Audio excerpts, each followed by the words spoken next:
ఈ నవల సీరియల్గా వచ్చినప్పుడు లేని, అక్కడక్కడ కనబడని వేరే సంఘటనలు కూడా ఈ పుస్తకంలో ఉన్నాయి. ఏ రచనలో అయినా 1-2 సార్లు కొత్త చేర్పులు మార్పులు చేస్తూనే ఉంటాయి. సీరియల్ నాటి కన్నా ఇందులో కొత్త చేర్పులు దాదాపు 40 పేజీల వరకు ఉంటాయి.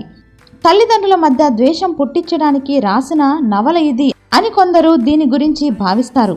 ఈ నవల సీరియల్గా వస్తూ ఉన్న కాలంలో నవ్య పత్రికకి అటువంటి ఉత్తరాలు కూడా వచ్చాయి. ఈనాడు పరువు పేరుతో చిన్న కులం మనిషిని ఇష్టపడిందనే పేరుతోటి తల్లిదండ్రులే ఆడపిల్లల్ని పీకలు నొక్కివేసి చంపే హత్యలు జరిగిపోతూ ఉంటే అటువంటి తల్లిదండ్రుల గురించి ఉత్తరాల వాళ్ళు ఏం చెబుతారు? అటువంటి వాటిని కూడా పట్టించుకోకుండా తల్లిదండ్రుల్ని దేవతల్లాగా పూజించాలి అని ఆ ఉత్తరాలు చెప్పాయి. అవి పత్రికలో అచ్చు కాలేదు. అటువంటి ఉత్తరాలు రాసిన వాళ్ళని ఎలా అర్థం చేసుకోవచ్చంటే వాళ్ళు ఖచ్చితంగా క్రూర దొంగ తల్లిదండ్రులే.